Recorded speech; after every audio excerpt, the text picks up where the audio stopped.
And welcome back to Beyond the To-Do List, a podcast about productivity. I'm your host, Eric Fisher, and in this episode, I am excited to bring you a conversation with Michael Long. He's a best-selling author and speechwriter who co-wrote Taming the Molecule of More, the follow-up to the hit book, The Molecule of More. And in this conversation, we're diving into how dopamine, the brain's molecule of more, drives distraction, craving, creativity, and productivity, and how we can train it to serve us instead of sabotage us. Michael is sharing his insights into how the brain's reward system works and how it can either keep you stuck in distraction or fuel your best creative work, depending upon how you manage it. So if you're looking to tame the molecule of more, dopamine, you're going to love this conversation with Michael Long.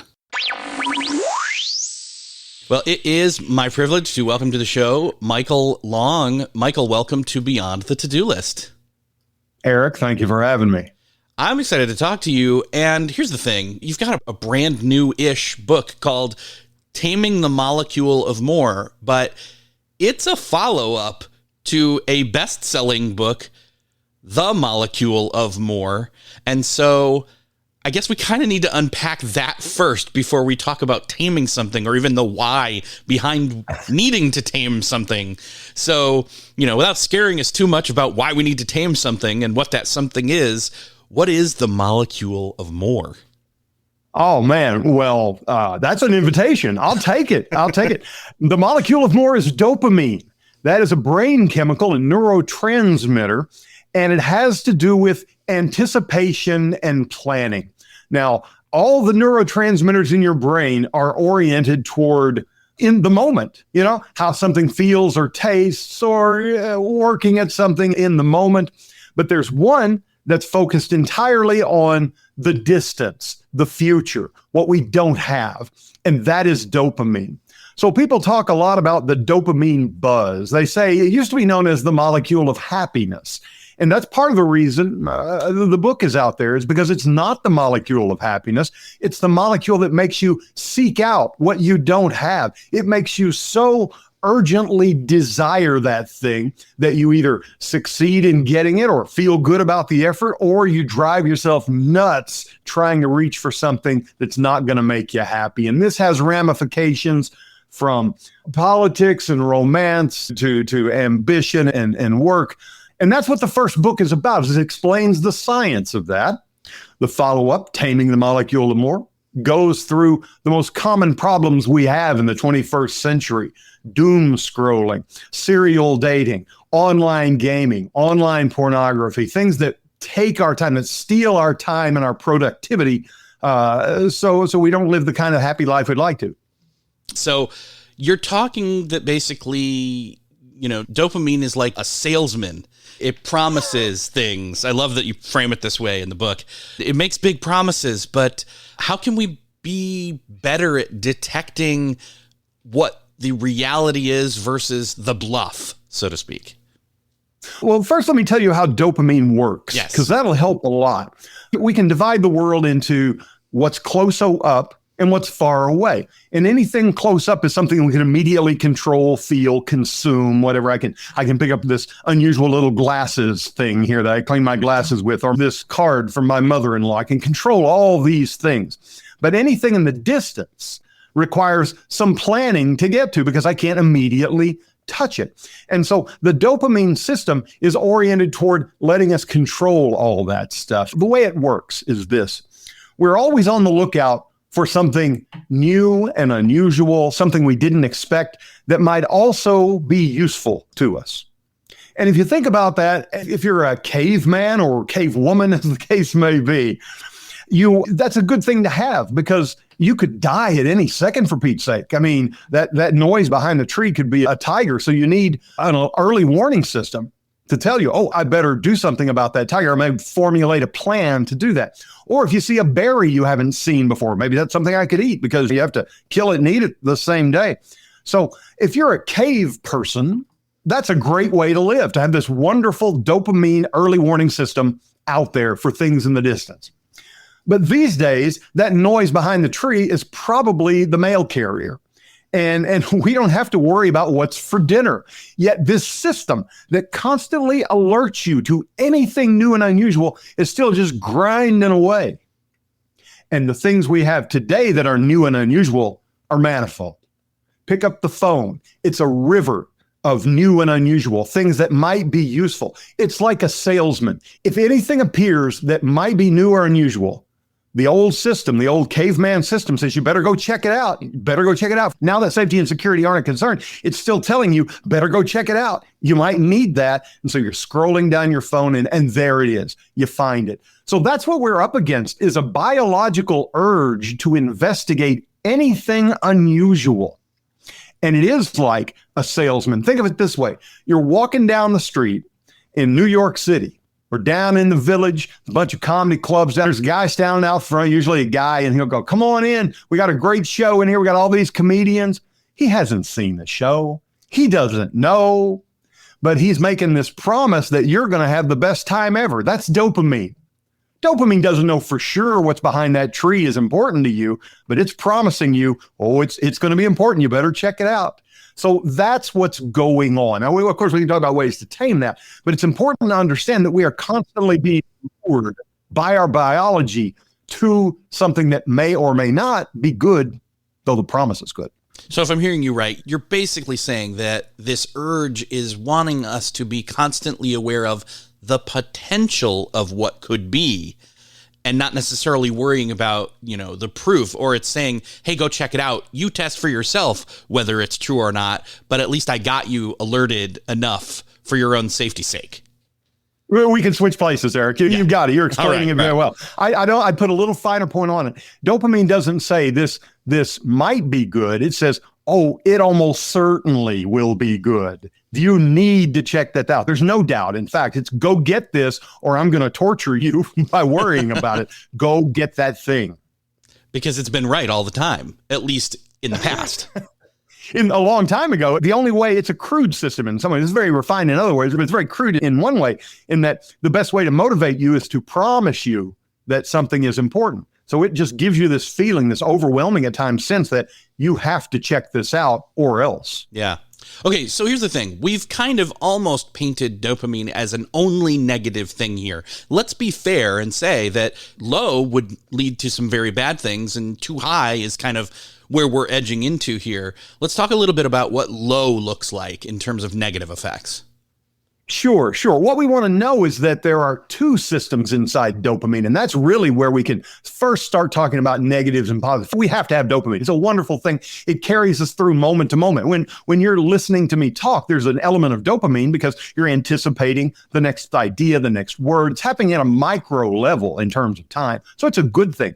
But we have a dopamine system that I've talked about, which is this early warning system, and that's called the desire system. The other part of dopamine is called the control system, and that's the exciting part, because that's the part that allows us to plan for the future. I can say there's a book over on the shelf. How will I go get the book? Well, that's kind of boring, but it still requires a plan. I can say, I want to go to the moon. How can I do that? That is dopamine. The wonderful thing about dopamine is it gives us the ability to imagine things that do not yet exist.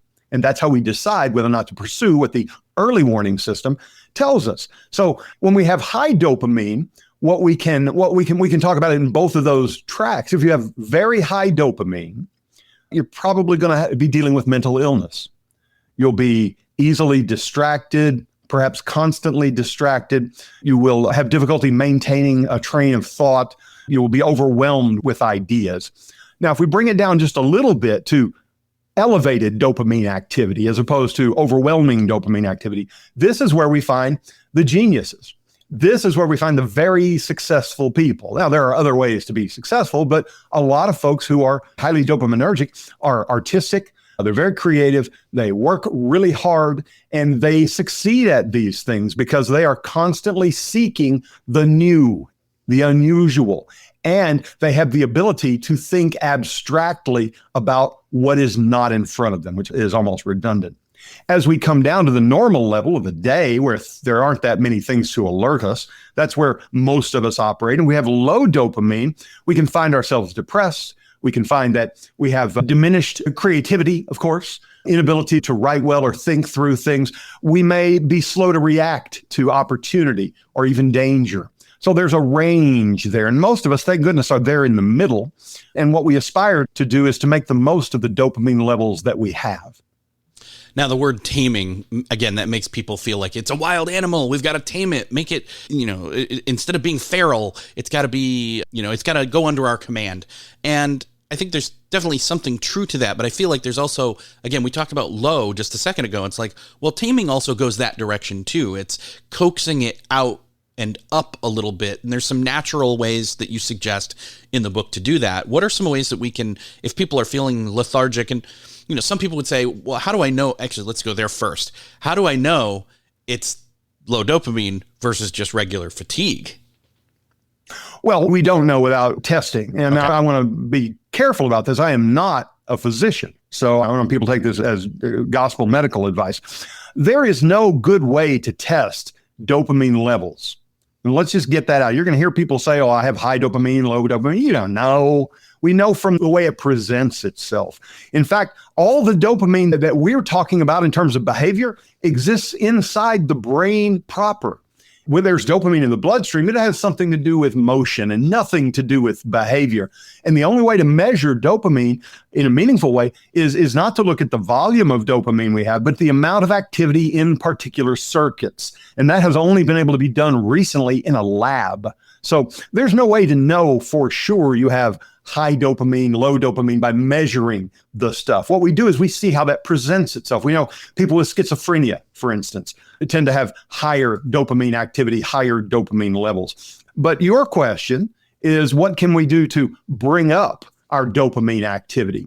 And that's the great thing about your podcast, is that you talk to people about systematic ways to, I'm going to say economize, I'll say make more efficient the way they spend their productive time. And this is the way to capitalize on what you have as a dopamine level. If you feel like you're not as productive as you want to be, calendarizing things. I mean, I know you've talked about here on this podcast about planning anything in advance in a step-by-step way. This capitalizes on whatever dopamine activity you have. It's good news and bad news. The good news is you can make progress on this. The bad news is there is no magic word. There is no magic gesture. The things that you know to do that are productive will make you even more productive. Now, there are some other things we'll talk about, but that's the first answer right there about so-called low dopamine activity.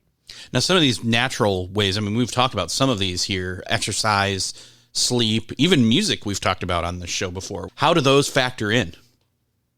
Well, what we want to do is focus less on whether we're raising dopamine and more on, are we getting the outcome that we want? Because there are a lot of things that we can do that will make us more productive that have nothing or little to do with dopamine. And you mentioned the music. Listening to music is helpful. Getting out in the sunshine physically, under the sunshine, that helps. Anything you can do that builds up the other neurotransmitters and neuropeptide activity in the brain is going to lead to the outcome you want. And most of us, we want to be more efficient with our time. We want to be more creative. Now, there are things I can tell you, and I'll be happy to talk about those things, about ways to be more creative and that we can understand the creative process in a quantitative way. It doesn't have to be, oh, I hope a brilliant idea descends from above. There are things we can do to talk about creativity. But let me leap in with one other thing here before we proceed. And that is the best way to think about handling dopamine-related problems and behavior is to realize that we have stimulation and reaction. And I know these are things that anybody who works in productivity is thinking about. And that space between stimulus and reaction is where we have to spend more time living. Ironically, what we call the here and now transmitters. That's where we need to focus, and we want to make the most of our dopaminergic urge. When we are stimulated by an opportunity, we have to train ourselves by habit, by focus, to say, how do I want to react? Do I want to react? what do I want to do in reaction, and then make it. The longer we can stretch out that time between stimulus and reaction, the more pleased we're going to be with the outcome in most cases. It gives dopamine a chance, for instance, to do some of this abstract thinking, some of this calculation at a distance, what my co-author of the first book, Dan Lieberman, and I like to call a mental time travel. You can take an idea, play with it, imagine various outcomes, and never have to leave your seat. That's where dopamine steps in that space, the control side of dopamine, the creative side of dopamine. We opened up this conversation talking a lot about how modern life is very much an overstimulation of dopamine and what that looks like. And you suggest one of maybe the first step or one of the first steps is to go through this concept of a dopamine fast. What is that, and how does that start to help regulate / tame? Well, a dopamine fast is very popular right now to talk about. And I have to tell you, I think it's a powerful and useful thing if it is done correctly. So I'll tell you some things. If you're going to do it correctly, first, don't let perfect be the enemy of the good. You can't really engage in a true dopamine fast. That would be like saying, well, I have an infection. Let me drain my blood out for 24 hours and I'll get back to you. You can't shut down dopamine. But what you can do is choose particularly effective for you stimuli and set them aside. Spending time away from screens, obviously. Spending time away from screens is the big thing we're talking about, obviously. But if you can't do that, then to turn off certain kinds of apps that have a lot of to and fro with them, back and forth, like social media, shutting down those accounts, or better yet, deciding that I'm not going to just stop today and never get back with it, but to say for 24 hours, I'm turning this off, or every day from noon to 6, I'm turning this off. Instead of thinking about a cutoff, a true fast, think about a focused reduction in particular kinds of stimuli.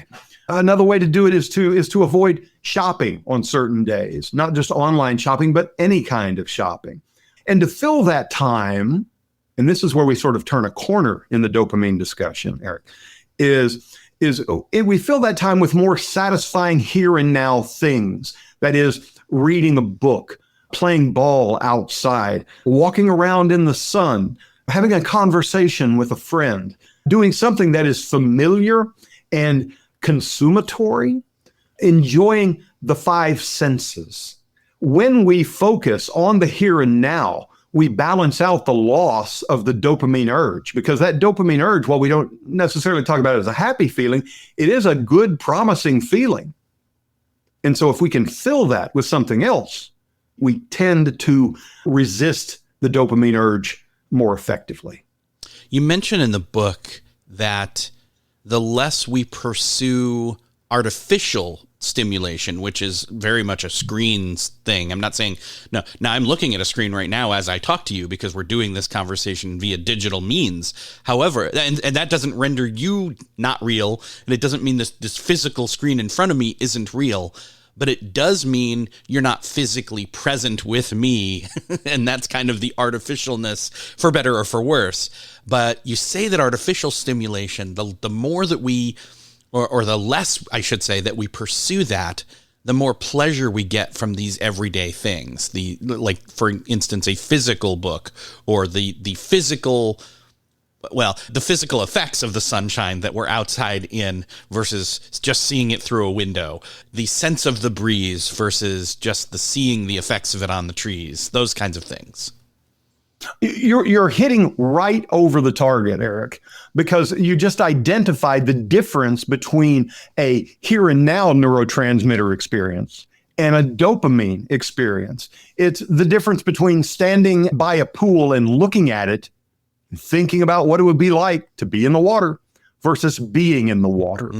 When we are having an experience with our 5 senses, we are consumed with that. And we're really too occupied operationally to spend any energy thinking about something else. So you're absolutely right. When we engage physically with something, we are consuming our attention, and that diverts energy that might otherwise be spent answering those dopaminergic calls. Yes, go outside. Yes, feel things. I love music. I love the rock and roll. And when there's a great songwriter, I don't know the age demographic of your listeners, but there's a great guy, if you've never heard of him, named Warren Zevon, wonderful songwriter, wonderful singer, lived a wild, wild life. He was diagnosed with cancer and died within just a couple of years. When he was dying, he was on the Letterman show, and Dave asked him directly. He said, "What is your lesson from all this?" And he paused and he said, "Enjoy every sandwich." And it takes a while to understand what a dying man means by that. But I think what he meant is the same thing that, as I cite in the book, William Saroyan said, is that when you laugh, laugh like hell. When you cry, cry with all your heart. When you're mad, be as damn mad as you want to be. And when you eat, taste everything and let it run down your face. Enjoy the feeling of being alive. That is the counterbalance for this constant dopaminergic urge towards something that may never be. Do those things with gusto and really feel, because that can remind us moment to moment of just what is possible, as opposed to just what is possible in real life, as opposed to what might happen down the road. Different kinds of possibilities. If all we have, I love saying this to audiences whenever I get to talk about this, you spend all this time planning for retirement or whatever, but all you have is the moment right here. All you really have is that. If you think about third grade, fourth grade, fifth grade, I defy anyone listening to pick out a particular real moment from those years that they remember chapter and verse. You remember vague things, broad currents, but you don't remember the particulars. But in the moment, you were having a pretty good time, probably. We won't remember this conversation detail for detail, but while we're talking, you and I, Eric, we're enjoying each other's company. And that's all we have. So why don't we live like that and really consume it? That's the answer to the dopamine problem. Yes, read the book and learn specific things to deal with the real challenge of the attraction of pornography, shopping, gaming, dying relationships, serial dating.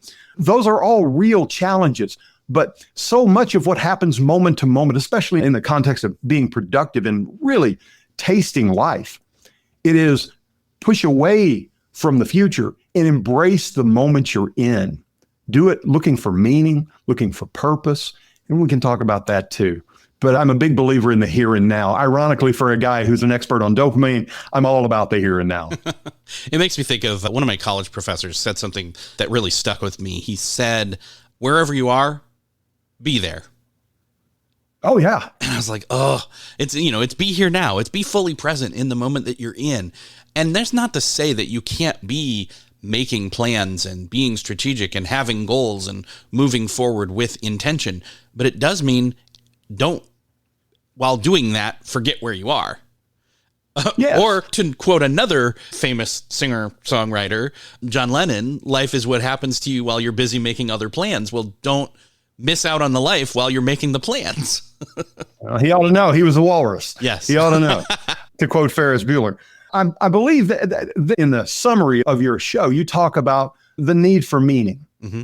And that's the real heart of this book. I spend 80% of it talking about the practical, psychological techniques you can use to deal with dopamine. But in the end, what we have to have is meaning in our lives. If those here and now moments don't add up to something, then we've replaced one vice with another, I believe. And so what I think we want to do is we want to figure out, and this is certainly not my idea, but it's been written about by so many brilliant people. Viktor Frankl, the famous psychiatrist, and this idea that I'll go through quickly is Aristotle's idea. And he said, you need to know what you're good at, you need to know what you like, and you need to know what's important to you. And where those three things meet, that's how you need to spend your here and now. Now, I love to play this guitar. I don't know if you can see it. I love to play this guitar back here. I am terrible at it. I am the worst guitar player. And you think, oh, he's just kidding. No, I really am. You don't want to hear it. It's so bad. So if you like two chords played poorly, I'm your guy. So I love to play the guitar, but I'm not good at it. So that's really probably not how I want to spend every minute of my day. And there are things I'm good at. I can fix the commode, but I don't like to do that. What I can do that I also enjoy is writing. And things that matter to me are things like knowledge, grace, the propagation of intelligence and valuable information. And when I can spend my here and now doing things like that, then my life acquires meaning. And I'm not dodging the dopamine bullet quite so often. That's the beauty of the here and now, is you can spend it not only avoiding wasted time dopamine causes, but also building something in the future that really matters. Usually involves looking outward, not inward. Yeah. There's a lot of things that we ourselves can do, and it's all circumstantial based on who we are. It's going to require a very big amount of self-awareness and effort on our part. Let's talk about some of these tools that might be coming soon when it comes to helping us with dopamine. Well, we certainly know that there are some compounds that have shown promise in the lab.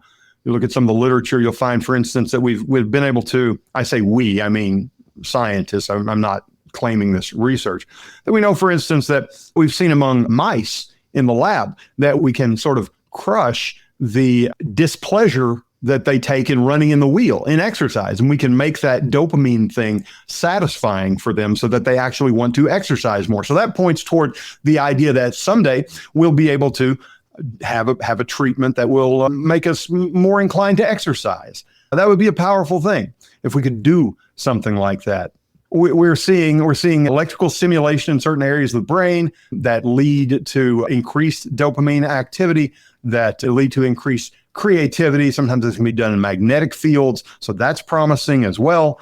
I believe that what we'd like to be able to do more than anything is to increase the activity inside the cell itself. There's a synapse, a gap there where this dopamine molecule jumps across into a receptor. We don't so often need more dopamine as we need more activity on the receptor side. And as these different receptors have different qualia, we'll call them, different human feelings attached to them. And so as research commences in that area, we'll see some changes there. I talk a little bit more about this in the book in some detail, but definitely there are things on the horizon for us that are down the road, but they are promising.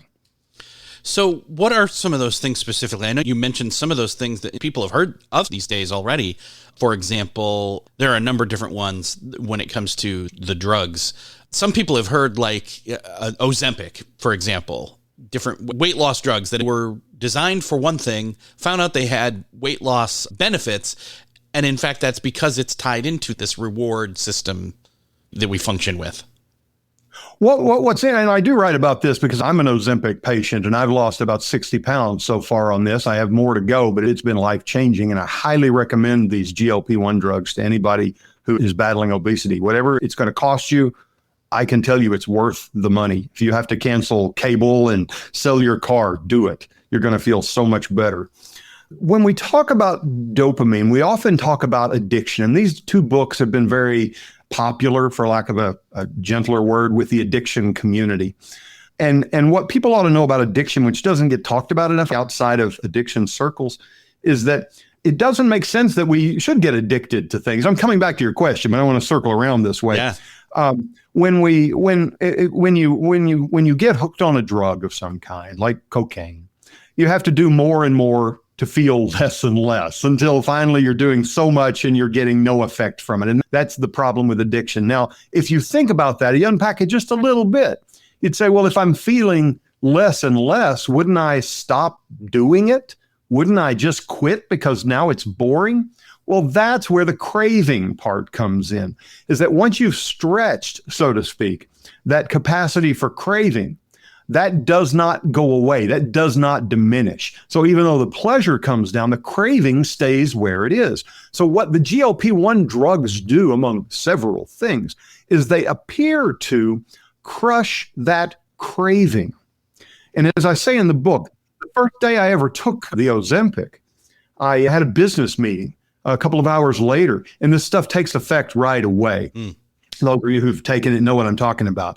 And I thought, well, I'll just not be as hungry. I just will look at the food and go, no, I feel full. I won't want it. But what happened, in fact, at this meeting was bizarre, Eric. What happened was I didn't even have the desire for food. It looked to me like you might as well put a plate of rocks in front of me, and I'm not exaggerating. I thought, I can't sit here and not eat because I'll look insane. I'm a fat guy in a restaurant with nothing in front of him. I look like some sort of, oh, he's on a diet. Well, no, I finally ordered some Brussels sprouts that I could pick at, but the desire, the feeling for food went away. And the best thing I can compare it to, if I may go down, you can cut this out if you want, but if somebody says to most men, your spouse, whatever, you want to go get busy together? Well, yeah, there's no thought about that. Imagine your reply being, that or watch TV or read this book. Imagine having something you love so with your core and suddenly it doesn't matter to you. That's what it feels like with these drugs. That's what it feels like. And if we can do that with craving, then we can solve a lot of the dopamine temptations by attacking them at the core, which has very little to do with dopamine, actually. Yeah. Well, and so being less knowledgeable about this, the drugs, the dopamine, et cetera, my question is it a habit thing? Like, is it you get so far down the line of you've used it for so long and then say you, air quote, don't need it anymore, so to speak, because you're at your ideal weight, you're into exercising, you're eating appropriately, etc. Is the risk then there that it would come back, or you would start going the other direction? Absolutely. If you take a GLP-1 drug and you lose weight, eventually you'll lose probably about 20% of your body weight. That's about as far as we can go with it. Then if you stop taking it, you will almost certainly gain the weight back. At that point, you have to do what people do without drugs, which is entirely change your physical habits and your eating habits. So once you're on the thing, you're on for life. You may be able to lower the dosage somewhat, but again, it's not quite in the realm of dopamine, but it absolutely changes you. And your body, it absolutely doesn't change you. Your metabolism has to catch up, and that may not happen. The body seeks homeostasis in everything. It always looks for some normal. And so we're trying to adjust our appetite, our metabolism down. It takes a long time to do. So the drugs will do a lot of the work for us by suppressing some of these feelings, but that drug will have to remain in your system for the rest of your life unless you make drastic changes. Okay. One of the other things that you bring up in the book, and I think this also makes sense and could be down that road of what we talk about as self-awareness and homework earlier, is therapy or cognitive behavioral therapy and the role that plays. Can you speak to that and how that can be a path forward for some people? Sure. CBT is the most widely practiced therapy in America right now, perhaps in the world. And for those who wish to patiently work through it, it is a powerful thing. There's another therapy we'll call ACT. And this is a very interesting way for dopaminergic, highly dopaminergic people to approach, because it's not so much about let's find the problem and think through it and work through it, which is what CBT is about, cognitive behavioral therapy. ACT is about, here's the problem that I have in my life. How do I learn to live with it? And so dopaminergic people tend to want to race through to get to the solution, and ACT can help one accommodate that. So it's a powerful tool and the easy way to do. You can certainly do online research to find out about this. Man named Stephen Hayes out west conceived of this, and he's still around, still with us, still very active. But if you can practice this on yourself to some extent, I explain some of it in the book. If you want to find a practitioner, it's as easy as emailing the various psychotherapists or psychologists or even social workers in some cases and ask them, do you practice CBT? Do you practice ACT? Or do you practice classical Freudian? Generally, they're going to be CBT folks, and the ACT folks can be found. Okay. Well, again, there's a lot of different habitual things here. I got into this addiction because of the reward that it gave me, but now I've been chasing more and more. Again, the molecule of more. Some people wouldn't have drawn that connection, so I'm doing that for them right now. Thank you. But yeah, it seems to me like a lot of us have gotten to that point where we'll pick up our phones because we're habitual about it now. We've got the ability to scroll through any and everything because we think there's something there, and that's what we were getting at the initial part of our conversation. And what it really comes down to is really talking about pausing and or fasting. either for certain amounts of time or designated certain amounts of time every day, whatever works for you, but hitting that reset. And ultimately, it feels like if we're not trying to do anything about this, we're at the control and whims of just any and everything that's trying to get our attention because we're wired that way. You're precisely right. If we do nothing about it, we are at the mercy of whatever forces impact us, whatever events come our way. And if they tend to diminish, then we're good for us. If they tend to increase, bad for us. Let me give you a couple of examples about this business of a set point. I came to Washington. I live in the Washington, D.C. area, and I came here a long time ago to become a speechwriter of all things. And my aspiration was to be a speechwriter for a United States senator. And I got that job, Eric. I got that job. And when I got it, I wept with joy. I was so excited. And I worked on the Hill for a couple of years. And I remember my wife was so excited. Everybody was thrilled for me. That was many years ago. And I've done a lot of other things since then. And when people ask me what I do for a living, it's rare that I ever mention what was once the most important thing in my life, which was to become a Senate speechwriter. And whatever thing you think is going to make you happy, whatever you're chasing, eventually you're going to get tired of it. That's a guarantee. Here's a good way to think about it.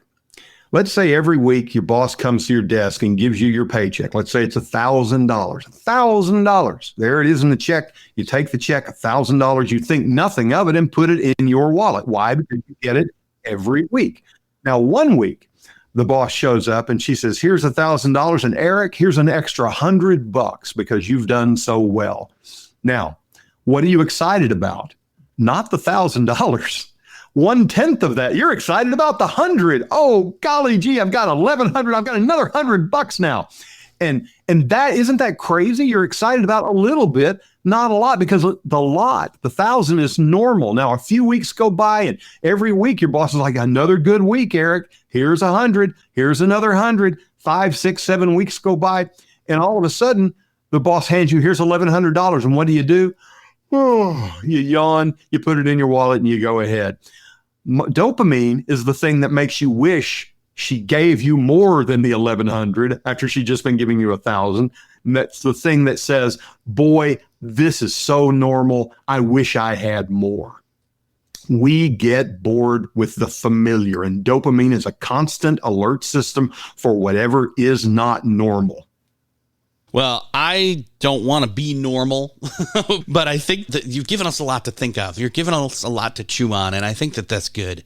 I want people to jump into this, and it's not light thinking, and it's not quick and easy. I mean, I hope people have followed along, and it's been easy to understand and comprehend what we're talking about.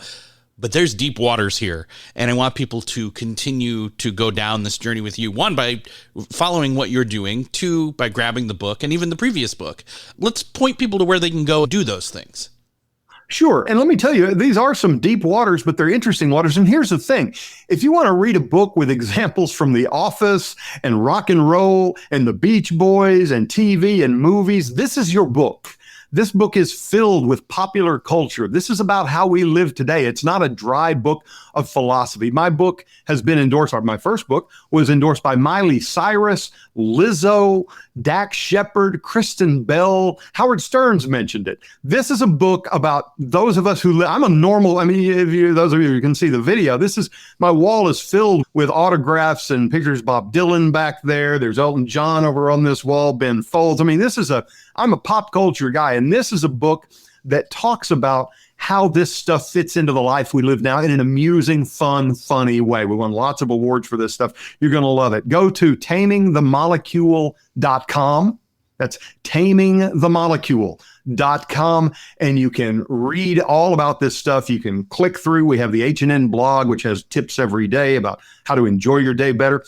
And if you have a book club, a book group that you're with, and you all buy a stack of these books, I will zoom in and I'll meet with your book club. I'd love to do a conversation with you and your book club friends. So shoot me an email and let me hear from you at tamingthemolecule.com. Awesome. And that's an awesome offer. I hope people take you up on that. Michael, it's been great talking with you, and thank you so much for sharing. And I think this is going to help a lot of people. Thank you. I hope so. Thank you, Eric. Well, that's another podcast crossed off your listening to-do list. I hope that you enjoyed this conversation with Michael Long on taming dopamine so you can regain focus and productivity. This is a deep place to go. There's lots of homework to do here, so best to just grab the book, I guess. So you'll find the link to that at the show notes at beyondthetodolist.com or wherever you are listening to this in your podcast player app of choice. That's also where you can do me the favor of sharing this episode with somebody that you thought of while you were listening to it. Hit that share button, share it on over to them, let them know you were thinking of them. Thank you so much for sharing. Thanks again for listening, and I will see you next episode.